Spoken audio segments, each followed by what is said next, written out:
नमस्कार, मैं हिमांशु बयानी और आप देख रहे हैं पब्लिक इंडिया पे हाल बाजार। बाजारों का हाल, आर्थिक परिस्थितियां, जो कुछ भी दुनिया में हो रहा है। तो आइए एक रुख करते हैं कि आज की बातें क्या है, आज क्या होने वाला है, या क्या बात किस किस मुद्दों को लेके हम आज बात कर रहे हैं। अगर उन पहलुओं पर अगर हम आगे बढ़े और बात करें तो क्या हो रहा है, बहुत सारे मुद्दे हैं जिसके बारे में हम बात करेंगे। खास करके आईएमएफ ने जो फोरकास्ट दिया है पूरी दुनिया का, आईएमएफ ने कहा है कि पूरी दुनिया मंदी की तरफ जा रही है। उन्होंने जो जीडीपी का जो दर दिया है सभी कंट्रीज का ज्यादातर, और मतलब सभी रीजन्स का, वो कम किया है। भारत का बढ़ाया है 1 बेसिस पॉइंट से, मतलब 6.4 था प्रीवियस फोरकास्ट, अब वो 6.5 है। उसके अलावा अगर हम बात करें तो क्रूड की जो हकीकत है, क्रूड के जो तेल के दाम है, उस हकीकत का मतलब क्या, भारत का जो 860 अरब की जो निर्यात रिकॉर्ड है, वो उसने तेल के झटके को मतलब कहीं रोकने में काफी है। ये तेल के दामों का जो झटका लगा है इस युद्ध की वजह से, वो मतलब जिस तरीके का निर्यात हुआ है भारत में से, क्या ये रोकने के लिए काफी है। और आगे चल के बात भी करेंगे कि किस तरह से चाइना की जो इकोनॉमी है उसका पहला क्वार्टर का जो डेटा है वो कैसा रहा, कैसे कंप्रेस होने जा रही है चाइना की इकोनॉमी, उसमें भारत कैसे मतलब एक ब्राइट स्पॉट के तरीके से खड़ा हो रहा है। कहीं ना कहीं देखिए, भारत का जो वित्त वर्ष है 2026 का, उसके लिए कुल 860 बिलियन, मतलब 860 अरब जो डॉलर है, उसका निर्यात का एक ऐतिहासिक आंकड़ा छुआ है भारत ने। No doubt about that.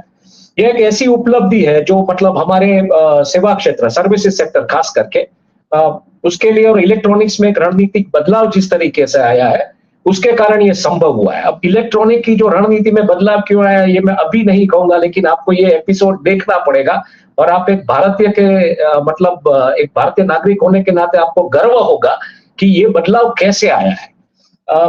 जहां पे मतलब मैं इसीलिए पूरी बात थोड़ा संभल के बात कर रहा हूं कि ये बदलाव इलेक्ट्रॉनिक में जो रणनीति जिस तरीके से बदली भारत में, वो बदलाव कैसे है, उसके बारे में मैं थोड़ा सस्पेंस रखना चाहता हूं, ताकि आप शो देखें कि ये कैसे ये बदलाव आया। और आपको मैं मतलब काफी आश्वस्त हूं कि एक भारतीय के तौर पे आपको बिल्कुल गर्व महसूस होगा। हालांकि यूएनडीपी की जो कल हमने बात की कि 25 लाख लोग गरीबी की रेखा के नीचे जाने वाले इस युद्ध की परिस्थिति के चलते, तो ये भी एक हकीकत है। और साथ में ये भी एक हकीकत है कि किस तरीके से ये बदलाव आया है। मैं कहूंगा हमारे सहयोगी से कि वो स्लाइड्स दिखाना शुरू करें। और पहली स्लाइड अगर हम देखते हैं, जहां पे आईएमएफ ने जो फोरकास्ट किया है, तो उसके चलते आईएमएफ ने कहा है कि ये जो, अगर ये युद्ध थोड़े दिनों के लिए चलता है तो अगर मतलब $82 प्रति बैरल का तेल रहता है, तो करीबन 3.1% दुनिया की इकोनॉमी, मतलब उस दिशा में पूरी दुनिया की इकोनॉमी जो है उसकी ग्रोथ 3.1%, जो कि पॉजिटिव इंडिकेशन है। अगर ये ज्यादा चलता है और $100 से ऊपर रहता है, या $100 के आसपास बैरल का भाव रहता है कच्चे तेल का, क्रूड का, तो ये जो जीडीपी है पूरी दुनिया की, वो गिर के 2.5% पे, मतलब नेगेटिव में चली जाएगी। और अगर ये $120 प्रति बैरल पे चला गया, तो पूरी दुनिया की जीडीपी में 50 बेसिस पॉइंट, यानी कि ये 2.5 से मतलब 2% पे चली जाएगी। अब उसमें खासकर जो एरिया दिया गया है जिसको लेके पूरी बात आ रही है, उसमें अमेरिका है, चाइना है, भारत है, यूरोप है, और मेना रीजन है। मेना रीजन मतलब middle east and north Africa या अफ्रीका कह सकते हैं आप। तो यूएस की जो इकोनॉमी है उसमें रिवीजन आया है करीबन, उन्होंने जो जिस तरीके से उसकी जीडीपी आती जाती थी उसमें 2.3%, तो वो थोड़ा पॉजिटिव जा सकता है, ऐसी संभावना है। क्योंकि युद्ध हुआ है, युद्ध के चलते तेल का भाव बढ़ा है, डॉलर की डिमांड खपत आई है, गोल्ड का भाव बढ़ा है, चांदी का भाव बढ़ा है, सब लेने के लिए आपको डॉलर लेना पड़ता है। तो इसमें शायद एक पॉजिटिविटी यूएस की इकोनॉमी में देखने को मिल सकती है। खास करके उसके जो इन्वेस्टमेंट्स है आर्टिफिशियल इंटेलिजेंस में, पूरी दुनिया जिस तरीके से आर्टिफिशियल इंटेलिजेंस यूज कर रही है, उसका जो पे आउट निकलता है, वो भी मतलब कहीं ना कहीं अमेरिका को एक तरीके से उसकी जो जीडीपी है उसको कहीं ना कहीं कुशन कर रहा है। उसके अलावा 40% जो जीडीपी की जो ग्रोथ आएगी वो एआई बूम की वजह से, मतलब जो आर्टिफिशियल इंटेलिजेंस पूरी दुनिया को जो दे रहा है अमेरिका या अमेरिकन कंपनियां, उसकी वजह से आने की संभावना। मतलब अमेरिका की जो आर्थिक परिस्थिति है वो एआई के ऊपर फिलहाल आधारित है, ऐसा आप कह सकते हैं। टैक्स कट्स कुछ दिए, कुछ स्टिमुलस भी दे सकते हैं, इसमें ऐसी संभावना भी लग रही है खास करके एआई सेक्टर को। जबकि चाइना की जो बात है उसमें रिवीजन आया -4.4%, मतलब 0.4%, 40 बेसिस पॉइंट पे इसको कम किया गया है। मतलब पहले का जो अनुमान था वो शायद 4.8 का था, वो अभी 4.4 पे चला गया है। तो इसके चलते क्यों है ये क्यों हो रहा है चाइना के साथ? क्योंकि हाई एनर्जी कॉस्ट, उसको एनर्जी इंपोर्ट करनी पड़ती है। ईरानियन क्रूड भी फिलहाल जिस तरीके से स्ट्रेट ऑफ हॉर्मुज को लेकर जो समस्या है। दूसरा, रियल एस्टेट सेक्टर में वहां पे जो बादल, मतलब मंदी के छाए हुए एवरग्रेंड के जो सीईओ थे, उनकी भी मतलब पेशी की गई, कानूनी तरीके से उनको पकड़ा गया। और इसके अलावा राइजिंग मैन्युफैक्चरिंग कॉस्ट, क्योंकि लॉजिस्टिक्स की भी कॉस्ट बढ़ी है, आपकी जो इंश्योरेंस कवर की जो कॉस्ट है वो बढ़ी है, और आपके कच्चे तेल की जो जाएगा उसमें बनाने के लिए, और ये सब माल आपको बेचने के लिए जिस तरीके से वापस जाना पड़ेगा पूरी दुनिया में, और आपकी जो मतलब ट्रेड जो कनेक्टिविटी है वो ज्यादातर जहां पे युद्ध हो रहा है फिलहाल मिडिल ईस्ट में, वहां पे होने की वजह से ये एक संभावित संभावना है कि इसकी इकोनॉमी थोड़ी मतलब कॉन्ट्रैक्ट हो सकती है या घट सकती है। हालांकि पहले क्वार्टर का जो डेटा आया जैन से लेके मार्च का, उसमें चाइना की इकोनॉमी मजबूत तरीके से जो एस्टिमेट्स थे उसको भी बीट कर गई और अच्छे तरीके से पॉजिटिव रही। लेकिन ये पूरे फिस्कल का या पूरे कैलेंडर ईयर का अगर ले लीजिए तो उसमें चाइना की इकोनॉमी जो है वो कहीं ना कहीं कॉन्ट्रैक्ट मतलब डिक्रीज हो सकती है, श्रिंक हो सकती है। भारत एक ब्राइट स्पॉट के तरीके से खड़ा है। 6.4 का अनुमान था जो 10 बेसिस पॉइंट यानी कि 0.1% की उससे बढ़ाया गया है, और करीबन 6.4 की जो इकोनॉमी वो 6.5% जाएगी। उसका सबसे बड़ा जो मतलब रीजन कहा जाता है, आईएमएफ ने जो संकेत दिए वो टैरिफ रिडक्शन जिस तरीके से भारत में हुए, और उसके अलावा डोमेस्टिक डिमांड, जो मैं हमेशा कहता हूं अपने शो में कि यहाँ के जो उत्सव है, शादी है, उसमें जो कंजम्पशन होता है, यहाँ के पूरी उत्सव की एक सीजन शुरू हो जाएगी जून जुलाई में। तो जून जुलाई में मैं इस आखिरी स्लाइड तक आप जाइएगा, क्योंकि जून जुलाई में क्या होने जा रहा है ये भी मैं बताने वाला हूं इसमें। और मैन्युफैक्चरिंग बूम जिस तरीके से दिख रहा है, जो एक्सपोर्ट्स का जो डेटा आया और जो आने की संभावना है, हालांकि कच्चे तेल की कीमत है और ये सब चीजें कैसे उसको मिटिगेट करेगी ये कहना फिलहाल मुश्किल है। तो इसके चलते भारत की जो जीडीपी है वो बड़े अच्छे तरीके से ग्रो होने जा रही है, ऐसा आईएमएफ का अनुमान है, जो हमने कल भी बात कही थी। यूरोप की अगर हम बात करें तो यूरोप का जो अनुमान है उसमें करीबन कटौती हुई है, -1.1%, -20 बेसिस पॉइंट से काटा गया है। और इसमें कहीं ना कहीं जो एनर्जी रिलायंस है, खास करके जहां से अभी आ नहीं रहा है, रशिया के ऊपर की जो एनर्जी रिलायंस है, या मतलब ये अगर इसकी हम बात करें इसका मिडिल ईस्ट वगैरह का, तो इसकी वजह से जो एनर्जी या जो कच्चा तेल गैस वगैरह जो मिलना चाहिए नहीं मिल रहा है, उसके चलते यूरोप की इकोनॉमी भी कॉन्ट्रैक्ट हो सकती है। और कहीं ना कहीं गैस प्राइसेस है जो 70% तक अब चले गए, तो ये ऑब्वियसली आपकी raw material input cost, manufacturing cost को झटका दे सकते हैं। इसके चलते ये संभावना है बिल्कुल यहाँ पे बहुत बड़ी दिख रही है कि यूरोप की इकोनॉमी भी कॉन्ट्रैक्ट होगी। इंडस्ट्रियल स्लो डाउन भी है यूरोप में रिपोर्ट किया गया है, क्योंकि जब आपके पास गैस नहीं होती तो आपके कारखाने वगैरह, जिसमें पेंट शॉप वगैरह जो भी चलाना है, गैस के ऊपर जो चलता है वो चलता नहीं है, आप माल बना के बेच नहीं सकते, डिमांड भी इतनी नहीं आती क्योंकि ज्यादातर पैसा आपका चला जाता है पेट्रोल डीजल इन चीजों में, वहां पे बड़ी बड़ी गाड़ियां यूज करते हैं लोग। तो इसके चलते कहीं ना कहीं इंडस्ट्रियल स्लो डाउन की भी बातें यूरोप से आ रही है, और इसकी वजह से यूरोप की इकोनॉमी भी श्रंक होने की या कॉन्ट्रैक्ट होने की संभावना है। आगे बात करें मीना रीजन की, तो मीना रीजन बिल्कुल ईरानियन ऑयल अटैक्स जिस तरीके से है, ईरान जो मिडिल ईस्ट में जिस तरीके का हंगामा खड़ा है, खाड़ी देश का जो युद्ध चल रहा है उसमें जो हंगामा खड़ा है, करीबन 6 लाख बैरल्स का जो वहां पे जो जिस तरीके से चपेट लगी है रोज की इनको, और 2 करोड़ बैरल्स तो उस खाड़ी में से सिर्फ निकलते थे, उसमें से फिलहाल तो 50 लाख बैरल्स कुछ निकलते थे, बाकी के 1.5 करोड़ बैरल्स तो निकलते भी नहीं है, तो वो समस्या ये भी है। और उनकी जो जीडीपी है वो कहीं ना कहीं मीना रीजन की वो हिट हो चुकी है, $200 बिलियन की उनके ऊपर डेट है उस रीजन पे, तो उसकी वजह से उनकी भी जो इकोनॉमी वो श्रंक होने की संभावना है। उसका आंकड़ा भी रिवाइज किया गया, -1.1%, मतलब पहले ये करीबन 3.9% के उसके ऊपर चल रहा था, लेकिन ये टूट रहा है। और 2 पॉइंट सबसे ज्यादा अगर गिरावट आ सकती है किसी इकोनॉमी में उस रीजन की, तो वो 2.8% मीना रीजन की इकोनॉमी में। रिसीजन लूम्स, मतलब ग्लोबल एक तरीके का डिक्लाइन है। दूसरी बात आ रही है एनर्जी सप्लाई के जो शॉक्स, एनर्जी कॉस्ट आपकी बढ़ी हुई है और इंडस्ट्री स्ट्रगल कर रही है इसमें सर्वाइव होने के लिए, तो एक तरीके का इकोनॉमिक पेन है। और फ्यूल की जो वर्नरेबिलिटी और उसके अलावा करेंसी का जो डेप्रिसिएशन होता है, ये भी कहीं ना कहीं जिम्मेदार है। और टेक वर्सेस टर्मोइल, मतलब जो एक टेक्नोलॉजी के जरिए जो एक क्रांति आ रही है अमेरिका की तरफ से या जो भी है, और उसके सामने जिस तरीके के युद्ध के आसार और जो कुछ दिख रहा है, तो उसमें वो कहीं जो रिजिलियंस गैप है उसका भी फैक्टर है। और सबसे बड़ा मुद्दा अगर कुछ है फिलहाल दुनिया की इकोनॉमी को अगर कहीं जकड़ के बैठा है, उसकी इकोनॉमी को स्लो कर रहा है, तो वो स्ट्रेट ऑफ हॉर्मुज है।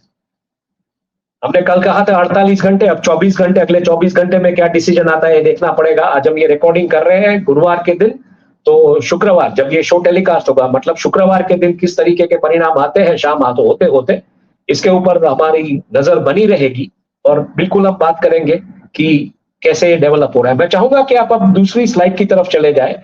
तो दूसरी स्लाइड जो है उसमें अगर हम देखते हैं तो क्या मामला है कि सबसे बड़ी किल्लत जो शुरू हुई है वो ऑयल प्राइसेस की, और ऑयल प्राइसेस में जैसे ये इकोनॉमिक जो एक तरीके का डिसअरेंजमेंट आ रहा है, इकोनॉमी स्लो डाउन की बात कर रहा है IMF, उसमें सबसे बड़ा तेल का खेल है। और तेल का खेल क्यों ऐसा है ये भी समझना पड़ेगा। इकोनॉमी स्लो इसलिए होने वाली है क्योंकि कॉस्टली ऑयल हर एक नेशन को मतलब अफोर्डेबल नहीं है, उसको परवड़ता नहीं, उनकी जेब के ऊपर ये भार कर रहा है, और इसकी वजह से इंडस्ट्रियल डिमांड कहीं ना कहीं स्लो होने वाली है। और इंडस्ट्रियल डिमांड स्लो होने के चलते भले क्रूड के दाम बढ़े हैं, बड़े वो सुधरे जो भी हो, लेकिन वो क्रूड की जो खपत होनी चाहिए वो नहीं आएगी क्योंकि इंडस्ट्रियल स्लो डाउन एक तरीके से रहेगा। तो ये सबसे बड़ी चीज इंपैक्ट करेगी कि ऑयल प्राइसेस भले मतलब हाई है, लोअर ऑयल प्राइसेस में है, लेकिन वो इकोनॉमी के लिए बुरी खबर हो सकती है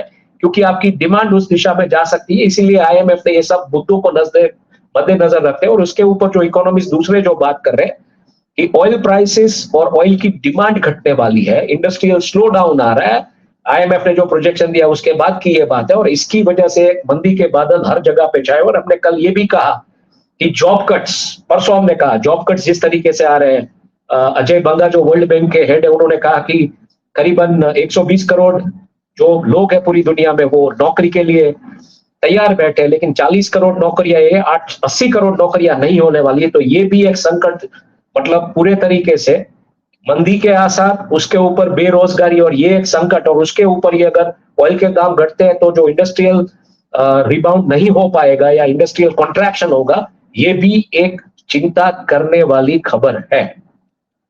आगे चलते हैं स्लाइड नंबर, मतलब ये आप स्टडी कर सकते हैं इसको पॉज करके कि क्या क्या फैक्टर्स है। मैं मोटे मोटे तौर पे बात करता हूं ताकि आप डिटेल्स में अगर कुछ पढ़ना चाहे तो बिल्कुल देख सकते हैं।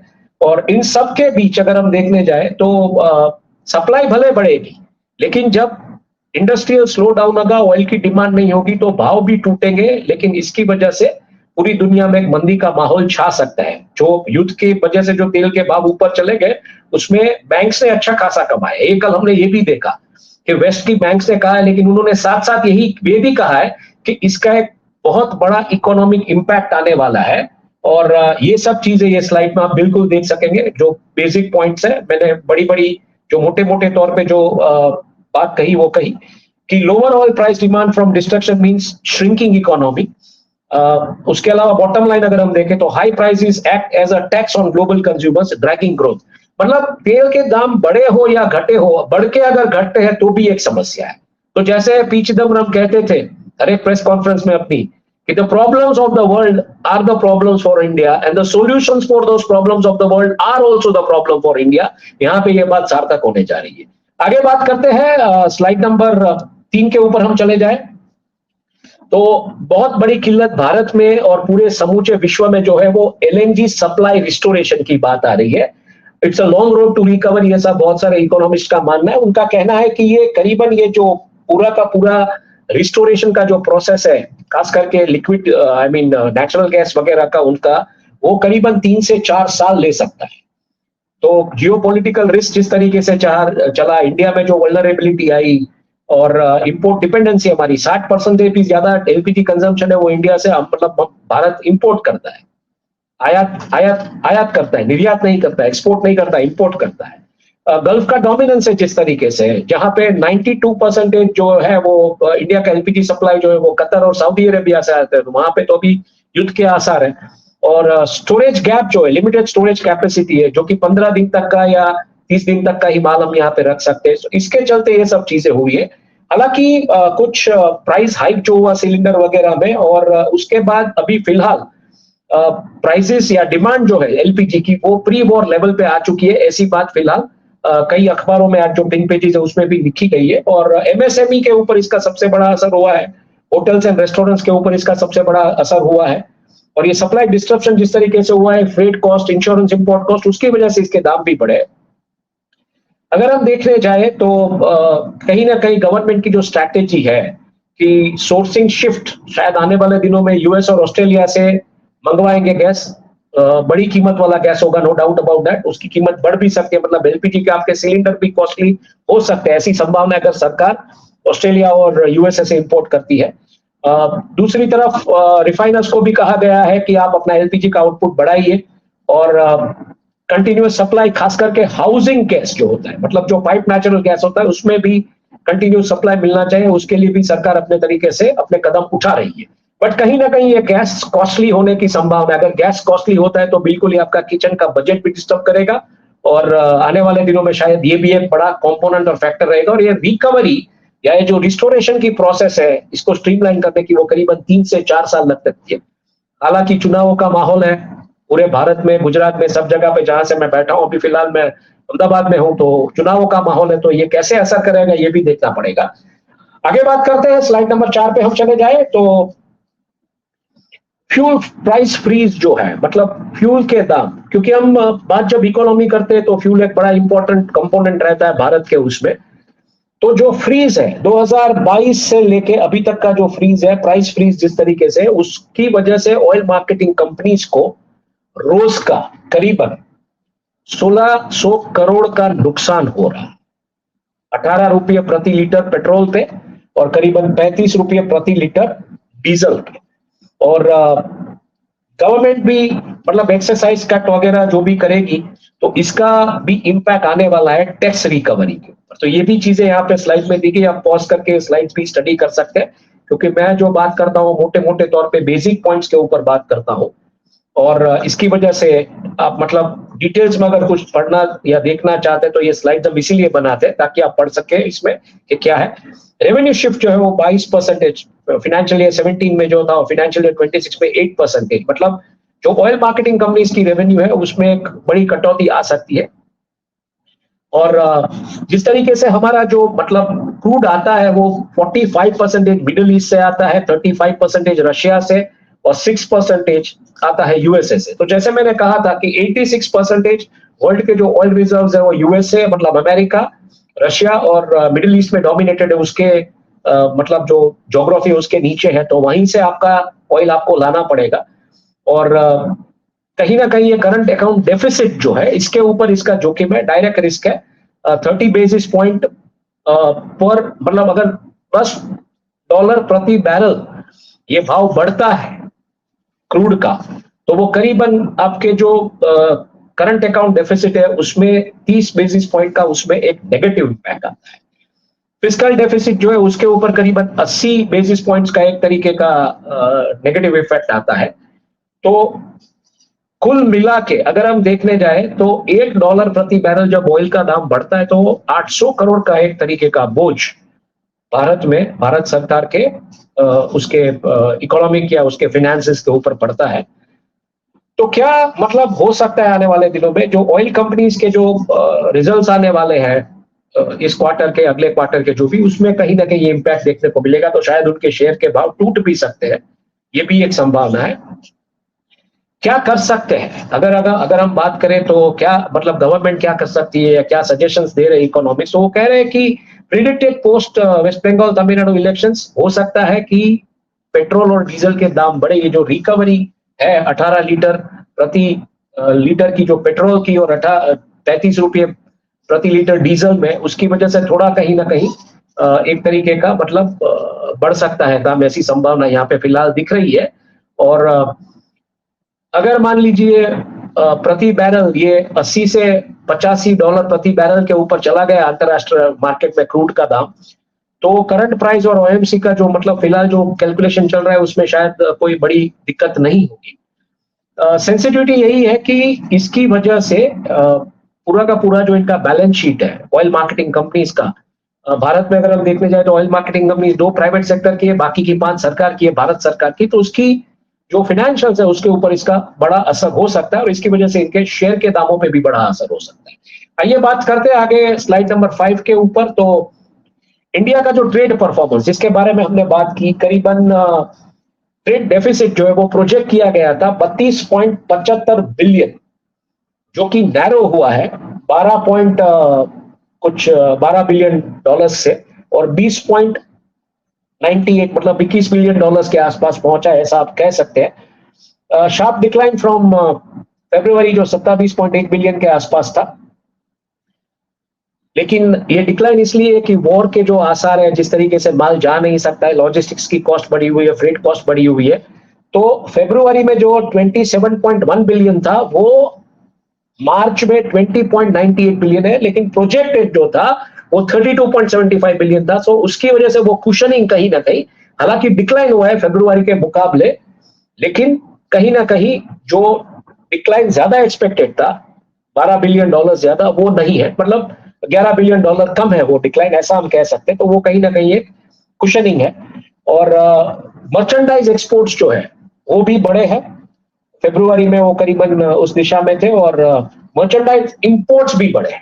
तो इसके चलते ये डेफिसिट जो है, ये मतलब इंपोर्ट्स बढ़े, मुझे लगता है वैल्यूएशन में इंपोर्ट्स बढ़े हैं, क्योंकि डॉलर का भाव जिस तरीके से था, तेल का भाव जिस तरीके से था, आपकी फ्रेट इंश्योरेंस और आपकी जो फ्रेट की कॉस्ट है वो कहीं ना कहीं बढ़ी हुई थी। इसकी वजह से आपका वैल्यूएशन में शायद मुझे लगता है कि ये बढ़ा है, वॉल्यूम में शायद ना बढ़ा हो। अगर हम दूसरी तरफ देखने जाए तो एनुअल परफॉर्मेंस जो है, एनुअल एक्सपोर्ट्स की जो बात हो रही है, वो करीबन 860 बिलियन डॉलर्स पे पहुंचने की संभावना है, या है। ग्रोथ रेट 4.22% है ईयर ऑन ईयर, मतलब 24-25 के मुकाबले ये जो एक्सपोर्ट्स है वो 4.22% बढ़े। मुझे यहाँ पे भी ये लग रहा है कि वैल्यूएशन ड्रिवन ग्रोथ है, शायद वॉल्यूम ड्रिवन ना हो, क्योंकि करेंसी के प्राइसेस, ऑयल के प्राइसेस, और जिस तरीके से बीच बीच में जो हंगामे होते थे रेड सी वगैरह में, तो वहां पे जो हुतीस के हमले होते थे उसकी वजह से जो आपका रूट चेंज हुआ था, इन सब के चलते शायद ये वैल्यू ड्रिवन ग्रोथ हो, ऐसा मुझे फिलहाल लग रहा है।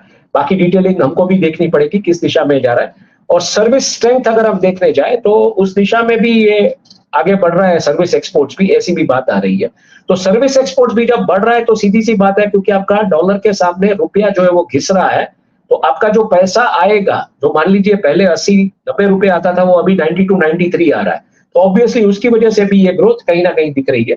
की इकोनॉमिक ड्राइवर्स अगर हम देखने जाए उसके ऊपर अगर हम बात करें तो जियोपॉलिटिकल इंपैक्ट जो है वॉर की वजह से, लॉजिस्टिक्स कॉस्ट बहुत बढ़ी है जो मैंने ऑलरेडी कहा, एनर्जी सिक्योरिटी, मतलब मैंने ये भी कहा कि ऑयल प्राइसेस बढ़े हुए हैं, तो ये दाम, ये इनपुट कॉस्ट, ये सब नजरअंदाज, मतलब ये नजरअंदाज तो नहीं कर सकते, सॉरी, इसको कंसीडर करते हुए जो प्राइसिंग होती है प्रोडक्ट्स की एक्सपोर्ट के लिए वो थोड़ी बढ़ जाती है।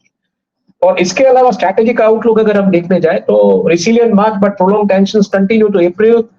मार्च का जो फ्लो है डॉलर्स का वो शायद घट सकता है, या उस दिशा में आगे अगर ये टेंशन बढ़ती है तो कहीं ना कहीं एक्सपोर्ट्स के ऊपर इसकी इंपैक्ट आ सकती है। मतलब जो फरवरी में 27.1 बिलियन था वो मार्च पे 20.98 बिलियन, और शायद ये और भी घट सकता है। हालांकि जो प्रोजेक्टेड था उससे 11 बिलियन डॉलर कम है, तो ये एक राहत की सांस है भारत सरकार के लिए, सबके लिए। रीजनल एक्सपोजर, खास करके unlike Japan, South Korea, Taiwan, India specific reliance on Gulf routes makes it trade balance. मतलब इंडिया का कोई स्पेसिफिक रिलायंस ये कंट्रीज की तरह सिर्फ गल्फ रूट्स पे नहीं है, पूरी दुनिया में माल बेचता है, तो इसकी वजह से कुशनिंग कहीं ना कहीं हुआ है। और इन सब चीजों के चलते हुए ये पूरी की पूरी बात यहाँ पे आई है। आगे बात करते हैं, स्लाइड नंबर 6 पे चले जाए। तो स्लाइड नंबर 6 पे क्या है बात, कि भारत किस तरीके से ऑयल शॉक्स एब्जॉर्ब करेगा। अगर ऑयल शॉक्स बड़े हैं, तेल के दाम बढ़े हुए हैं, तो इसके बीच ये बातें मैं क्यों कर रहा हूं, क्योंकि जो आईएमएफ ने जो प्रोजेक्शन दिया है 6.5% का, उसमें कौन से मुद्दे हैं जहां पे भारत ये 6.5 की तरफ जा सकता है, इसलिए इन मुद्दों के ऊपर बात आ रही है।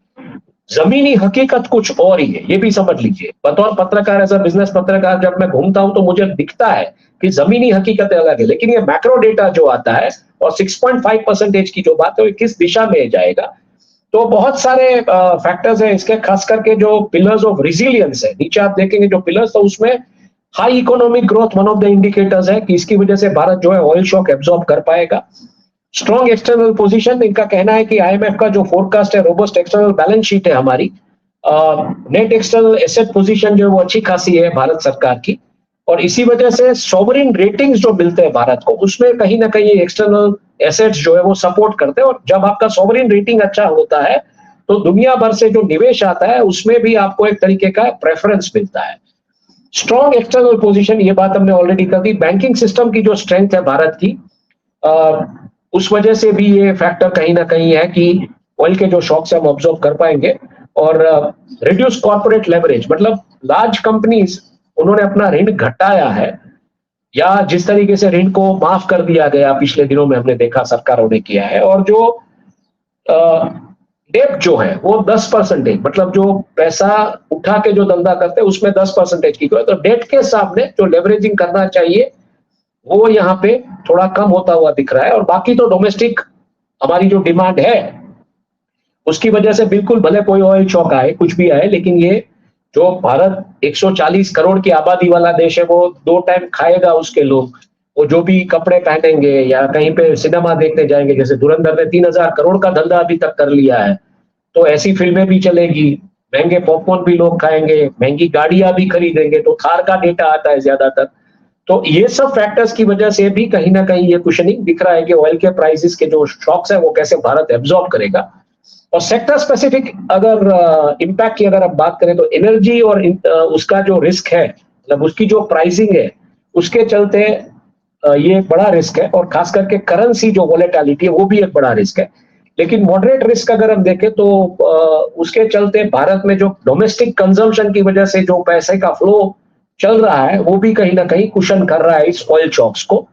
और इंफ्रास्ट्रक्चर, इन सब क्षेत्रों में जो स्पेंडिंग होती है या फार्मास्यूटिकल्स में, तो इन स्पेंडिंग की वजह से भी, कंज्यूमर ड्रिवन स्पेंडिंग की वजह से भी ये कहीं ना कहीं एब्जॉर्ब हो रहा है। तो ये थोड़ा ज्यादा इकोनॉमी वाला मामला है। लेकिन ये जो 6.5 की बात आई तो उसकी वजह से मैंने सोचा कि ये बात भी हमको करनी चाहिए कि क्यों हम ऑयल शॉक्स एब्जॉर्ब कर पाएंगे, क्यों हम ग्रो करेंगे। मतलब हेडविंड्स है हमारे सामने की, परिस्थितियां चुनौतियों वाली है, लेकिन उसमें हम कैसे सील करेंगे, या आईएमएफ ने जो कहा है उसको मैं थोड़ा समझना चाहता हूं, हमारे दर्शकों को भी समझाना चाहता हूं कि कैसे संभव है। आगे चलते हैं, स्लाइड नंबर 7 के ऊपर बात करते हैं। स्लाइड नंबर 7 अगर हम देखेंगे तो अच्छी खबर ये कि जब युद्ध चल रहा था खाड़ी देशों में, मार्च के महीने में 28 फरवरी को पहली मिसाइल गिरी, बाद में मार्च महीना अंत होते होते जो हालात बने हैं, और अप्रैल में भी हम बात कर रहे हैं अगले 24 घंटे में क्या, मतलब शांति मंत्रणा किस तरीके से होगी इस्लामाबाद में, उससे क्या निष्कर्ष निकलता है ये भी समझना पड़ेगा। लेकिन इस बीच म्यूचुअल फंड्स में करीबन 40,500 करोड़ रुपया रोका गया मार्च के महीने में, जो कि 56% जंप है as compared to 26,000 crore invested in mutual funds in फरवरी।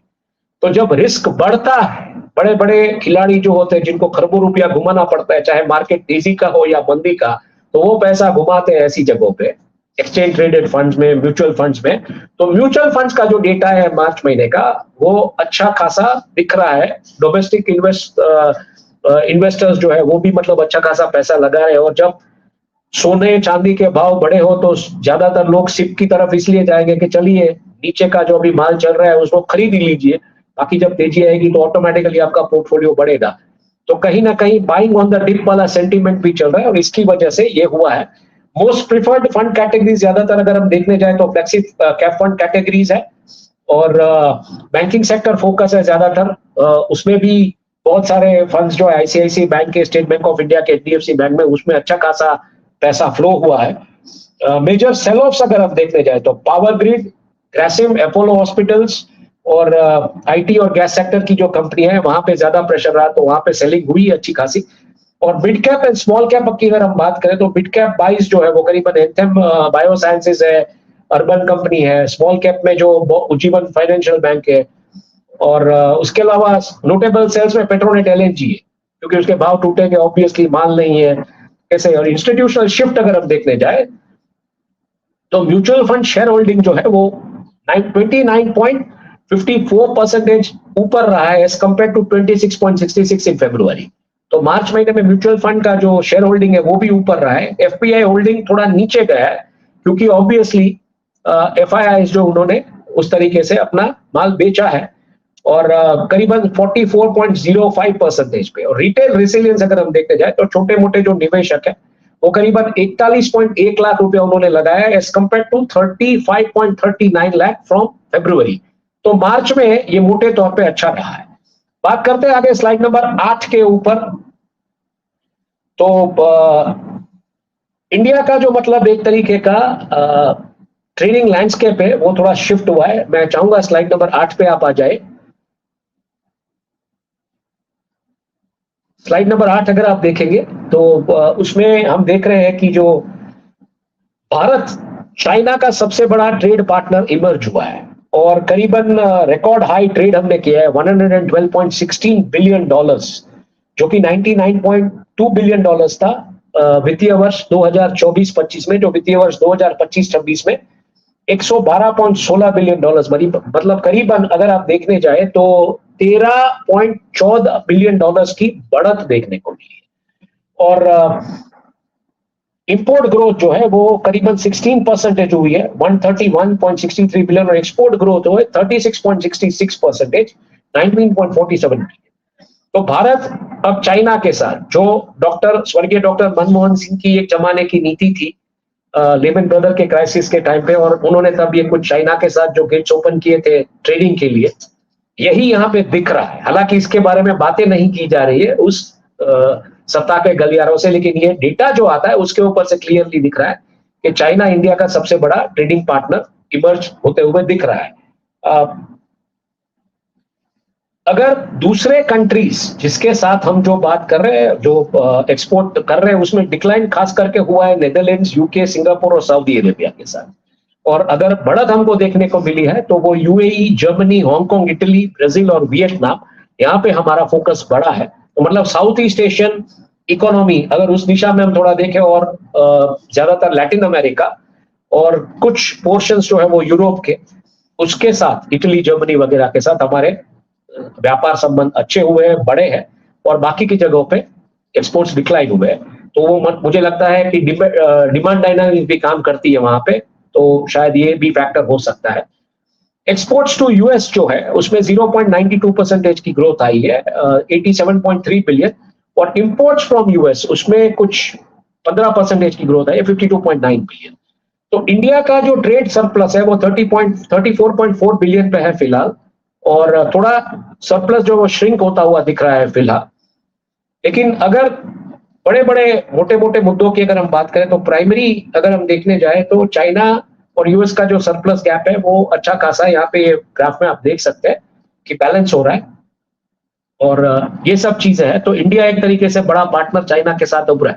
अब चाइना के साथ इंडिया क्यों बड़ा ट्रेड पार्टनर उभर कर आए, ये बात करेंगे हम स्लाइड नंबर 9 के ऊपर। जैसे मैंने कहा था कि एक सस्पेंस है, और ये सस्पेंस हम बरकरार रखें कि स्लाइड नंबर 9 अगर आप देखेंगे तो आपकी एक भारतीय के तौर पे आपका सीना गजगज फूल जाएगा, आपकी छाती फूल जाएगी।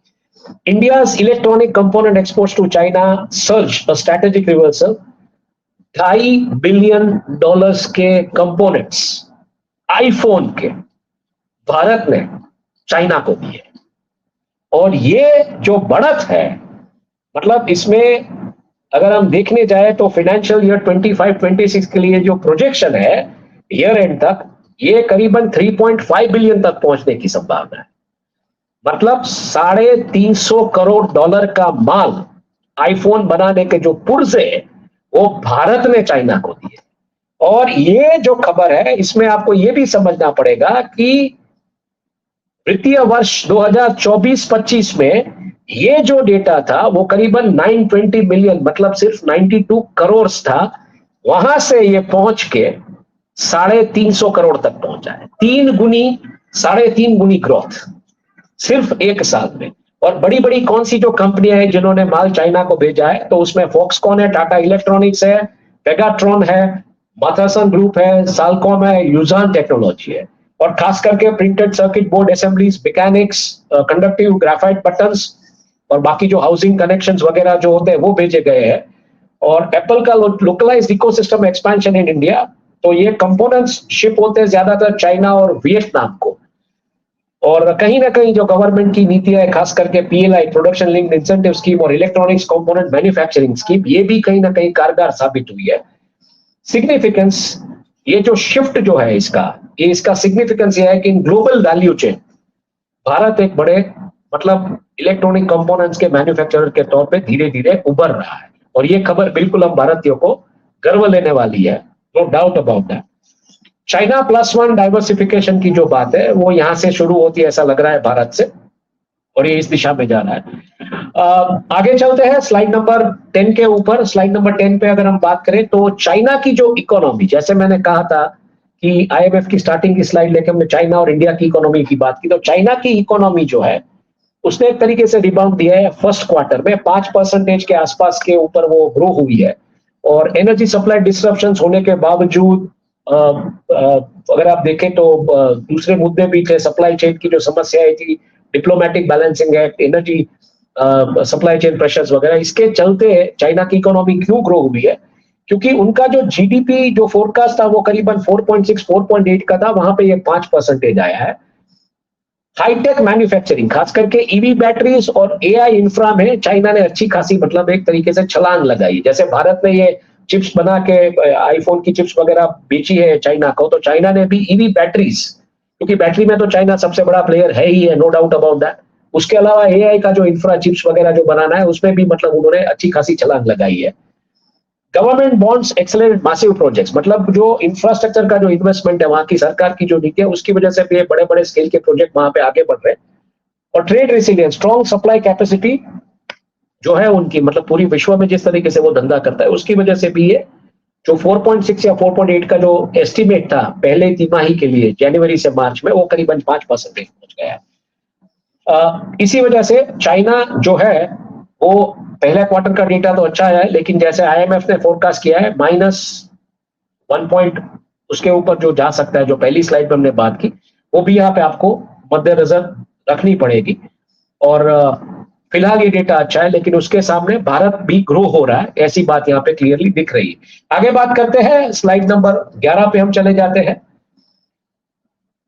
और ये चौंकाने वाली सबसे बड़ी खबर आज के दिन की। ट्रंप साहब ने फिर से टैरिफ का आलाप लगाना शुरू कर दिया है। जैसे ही युद्ध के बादल मतलब थमते हुए दिख रहे हैं, उन्होंने कहा है कि हम टैरिफ लगाने जा रहे हैं जुलाई में। इसलिए मैंने कहा था कि जून जुलाई का महीना भारत में त्योहारों का महीना होता है, लेकिन अब जून जुलाई को लेके खबर मेरे पास है, इसलिए स्लाइड ये पूरे स्लाइड्स के शो में आखिरी तक बने रहिए। तो ये टैरिफ लगाने जा रहे हैं। कल इनके जो ट्रेजरी सेक्रेटरी स्कॉट बेसेंट, उन्होंने कहा है कि president Trump tariff rates could be restored to the previous level. अब इसकी जो इंपैक्ट आएगी वो हमारे जैसे राष्ट्र पे भी बिल्कुल आएगी। क्यों ये कर रहे हैं? क्योंकि उनके जो इंटरेस्ट रेट कट करने की बात है, कोर इन्फ्लेशन है, ऑयल कॉन्फ्लिक्ट जो है, जियोपॉलिटिकल रिस्क में जिस तरीके से ईरान कॉन्फ्लिक्ट है, क्रूड ऑयल के प्राइसेस है, इन सब के मद्देनजर रखते हुए डॉलर तो इन्होंने बेच दिया, अब ये टैरिफ के ऊपर वापस आना चाहते हैं जून जुलाई से। मतलब जून तक मान लीजिए, हम बात कर रहे हैं अप्रैल महीने में, जैसे मैंने कहा था ये क्वार्टर अप्रैल में जून में मान लीजिए कि पूरा का पूरा डी एस्केलेट होता है, war like situation, war like नहीं तो वॉर सिचुएशन डी एस्केलेट होता है, तो तब वापस डोनाल्ड ट्रंप अपनी टैरिफ की छड़ी लेके पूरी दुनिया के सामने खड़े हो। अब इनका क्या होने वाला है मुझे पता नहीं है। नवंबर में जो पोल्स वगैरह हो रहे हैं उसके लिए कर रहे हैं, किसके लिए कर रहे हैं ये तो वही जाने, लेकिन India, China, European union, Japan और बाकी की जो इकोनॉमीज है वो इनके टारगेट। तो ये एक तरीके का ग्लोबल सर्विस टैक्स ही बना दिया इन्होंने टैरिफ को। ये पूरा स्लाइड है, आप देख भी सकते हैं, समझ भी सकते हैं, लेकिन टैरिफ जून जुलाई के महीने से शायद वापस आ सकते हैं। जैसे युद्ध के खत्म होने की आसार या उसकी बात आएगी तो ट्रंप अपनी टैरिफ की छड़ी घुमाना शुरू कर सकते हैं। ये बातें यहां पे आ रही है। आगे बात करते हैं स्लाइड नंबर 12 पे। तो मोटे तौर पे बीएसई आज गुरुवार के दिन अगर हम बात करें, ऑफकोर्स गुरुवार कल, मतलब जिस तरीके से बीएसई का सेंसेक्स और निफ्टी जो टूटा है उसके मुख्य कारण ये है कि एफआईआईज ने बहुत सारा माल बेचा है। थोड़े कॉर्पोरेट अर्निंग्स के डेटा कुछ कंपनी के वीक आए, उसकी वजह से भी ये जो सेंसेक्स में जो कंपनीज होती है इनका जो इंडाइसिस में कंट्रीब्यूशन है उसकी वजह से भी ये ड्रैग हुए, उनके भाव टूटेंगे। तो geopolitical energy risk of course है ही है, उसके अलावा टेक्निकल ब्रेकडाउन भी कहीं ना कहीं दिख रहा था निफ्टी और सेंसेक्स में गुरुवार के दिन। ये हुए शुक्रवार को मतलब शायद थोड़ा रिकवरी हो सकता है। एलिवेटेड वेरिएशन है स्मॉल एंड मिड कैप्स में, वैल्यू के सामने जो प्राइसिंग है वो ज्यादा है, तो ये फैक्टर भी काम कर रहा है। और अब जो सबसे बड़ी खबर जो टैरिफ की आ रही है वो भी कहीं ना कहीं मार्केट में एक तरीके के जिटर्स पैदा कर सकती है या ये परिस्थितियां पैदा कर सकती है। आउटलुक है रिमेन कॉशियस, सतर्क रहे, सावधान रहे। उसके अलावा मार्केट जैसे परफॉर्म करे वैसे करे। एक आखिरी स्लाइड, ग्लोबल स्पिल ओवर जो है उसका क्या इम्पैक्ट रहा है। तो इक्विटीज कहीं ना कहीं पॉजिटिव स्पिल ओवर रहा है, ये आखिरी स्लाइड है और बाद में हम खत्म करते हैं। मार्केट सेंटीमेंट रिबाउंड हो रहा है, लेकिन ये टैरिफ वगैरह की बात है, ये स्लाइड भी आप डिटेल्स में पूरा देख सकेंगे। और इसके अलावा कमोडिटी का जो आउटलुक है उसमें गोल्ड और सिल्वर ऊपर जाने की संभावना है। डॉलर जो है वो शायद क्रूड शायद ईज हो सकता है 95 प्रति बैरल के ऊपर या नीचे जा सकता है। बिटकॉइन स्टेबल रहने की संभावना है। और इसके अलावा बॉन्ड्स और बाकी की जो मार्केट है, करेंसी मार्केट वगैरह, तो उसमें भी थोड़ी बहुत स्टेबिलिटी फिलहाल दिख रही है। लेकिन ये टैरिफ की वार जैसे ही पड़ेगी, वॉर का सिचुएशन डीएस्केलेट होगा, इसके चलते चलते Q1 Q2 का डेटा इंडिया का शायद वीक आ सकता है। और जब ये जुलाई में फेस्टिविटी की बात आएगी तो टैरिफ की मार के सामने 6.5% इंडिया कैसे अचीव करेगा, यही सबसे बड़ा सवाल है। हालांकि डोमेस्टिक ग्रोथ बड़ी है, फेस्टिवल की डिमांड भी अच्छी हो सकती है। मॉनसून जो है उसके बारे में ऐसी बात आ रही है कि बिलो नॉर्मल रहने की संभावना है मॉनसून, तो ये शायद रूलर बाइंग के ऊपर प्रेशर दे सकता है। तो आईएमएफ ने जो प्रोजेक्शन किया है 6.5 का, जिसके जरिए हमने ये स्लाइड ये पूरा शो ओपन किया था, वहां पे कुछ आसार ऐसे दिख रहे हैं कि ये सब फैक्टर्स इसको कहीं ना कहीं असर कर सकते हैं। आखिर में मैं इतना ही कहूंगा, इसका निष्कर्ष अगर हम निकाल लें और बाद में बात खत्म करते हैं, कि भारत का जो आर्थिक स्तंभ है वो मजबूत बैंकिंग व्यवस्था है, नो डाउट अबाउट दैट। उसके अलावा कंपनियों पर कम कर्ज है, ये भी बात सही है, और काफी ताकतवर है भारत की कंपनियां, नो डाउट, डोमेस्टिक कंजम्पशन को मद्देनजर रखते हुए। लेकिन 15 दिनों में एलपीजी का भंडारण अंतर जिस तरीके से है उसको कैसे एड्रेस करेगी सरकार। और एलपीजी अगर मंगवाती है ऑस्ट्रेलिया और दूसरे राष्ट्रों से, तो उसका कॉस्ट बढ़ेगी, वो कैसे पास ऑन करेगी।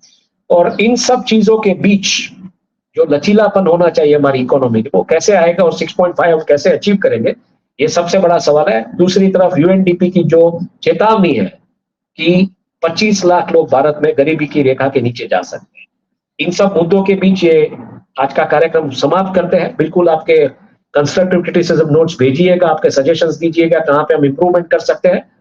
तो आज के दिन के लिए सुनने के लिए, देखने के लिए धन्यवाद। पब्लिक इंडिया पे ऐसे शोज देखते रहिए, थोड़े लंबे होते हैं लेकिन आपको इकोनॉमी और आपकी जेब को इकोनॉमी कैसे असर करनी है, मतलब ये दुनिया से लेके भारत में आपके घर तक, आपके घरेलू खर्चों पर, इसके बारे में हम बात करते हैं। तो धन्यवाद सुनने के लिए, और बिल्कुल जुड़े रहिए पब्लिक इंडिया के साथ ऐसी खबरों के लिए।